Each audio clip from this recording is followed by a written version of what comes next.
ஆளுமா டோலுமா தாவேக்காரன் சொல்றதெல்லாம் ஓலுமா, வெறும் ரீல்ஸ் ஆச்சு. அதுக்கு இந்த பட்ஜெட்டே ஒண்ணு, இந்த பட்ஜெட் வந்து ஜீரோ கிடையாது, -0 கொடுக்கலாம் நாம. அதுக்கு என்ன காரணம்னா மாசம் மாசம் இவங்க என்ன சொல்லி வந்தாங்க, வீட்டுக்கு 2500 ரூபாய் கொடுக்குறேன்னு சொன்னாங்க.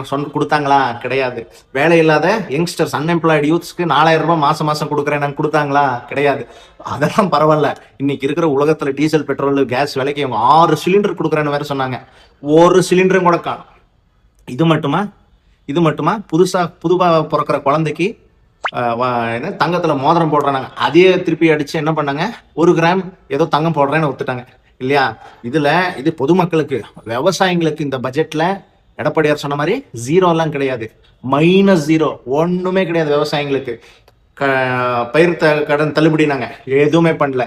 குண்டாலுக்கு நெல்லுக்கு 3500 ரூபாய் கொடுக்குறாங்க ஒரு குண்டாலுக்கு, எதுவுமே கிடையாது.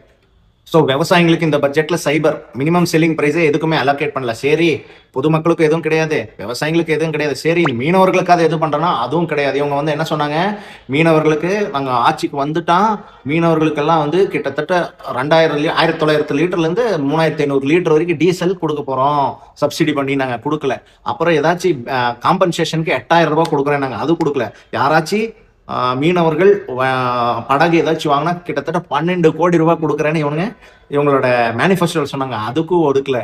மொத்தத்துல தமிழ்நாட்டுக்கே இவங்க ஒதுக்குனது வந்து சைபர் மட்டும்தான். இந்த மாதிரி ஒரு மோசமான பட்ஜெட் யாருமே பார்க்கல. அதுக்கு இவங்க என்ன சொல்றாங்கன்னா, நான் எதுக்கு எடுத்தாலும் பணம் இல்ல, கல்லாப்பட்டியில பணம் இல்ல, தளபதி பாட்டே இருக்காரு, பண்ணிடுவாரு அப்படிங்கிறாரு. ஒண்ணுமே பண்ண மாட்டாங்க. ஏன்னா இவங்க வந்து ஆல்ரெடி கடன் வாங்கிட்டு தான் இருக்கிறாங்க. கடன் வாங்கல இல்ல, எல்லா பக்கமும் வாங்கிட்டு தான் இருக்கிறாங்க. ஆனா இந்த வேலையை பண்ண மாட்டேங்கிறாங்க.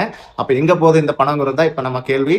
நான் இன்னொன்னு முக்கியமா சொல்றேன் தமிழ்நாட்டு மக்களுக்கு, ஒருத்தன் புலி வருதுன்னு ஒரு தாட்டி சொல்லி கடைசியில் புலி உண்மையால வந்துருச்சு. அந்த மாதிரி இவன் வந்து ஐயோ பணம் இல்ல நாங்க பண்ணிடுவோம், அடுத்த டைம் நல்லா பண்ணிடுவோம் அப்படி சொல்லி மக்களுக்கு கோவிந்தா தான் போடுறாங்க.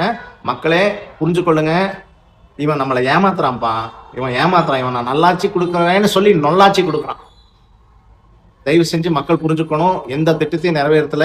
இந்த மாதிரி ஒரு ஆட்சி வேண்டாம், இந்த மாதிரி ஒரு தலைவனும் நம்மளுக்கு வேண்டாம்.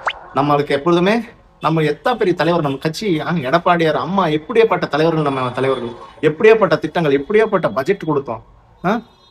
ஏழை எளிய விவசாயிகளுக்கு எப்படி பட்ஜெட் நம்ம கொண்டு வந்தது. அம்மா இது மடிக்கணினி திட்டம் சொல்லிட்டே போலாம், கணக்கில்லாத திட்டம், அந்த மாதிரி பட்ஜெட் எல்லாம் பாட்டு. இன்னைக்கு வந்து இந்த பட்ஜெட்டை பார்த்தா எனக்கு ஐயோ, நம்ம விஜய் சார் எப்படி இந்த தெலுங்குல இருந்து பணத்தை ரீமேக் பண்ணுவார் பாருங்க, அங்க நல்லா இருக்கு, இங்க வந்து மொக்கையை எடுப்பாங்க. அந்த மாதிரி அப்படியாப்பட்ட தமிழ்நாடு, எப்படி பட்ஜெட் கொடுத்த தமிழ்நாட்டுல, எப்படி தலைவர்கள் இந்த தமிழ்நாட்டுல இந்த மாதிரி மொக்கையான பட்ஜெட் கொடுக்குறீங்களே மக்களே.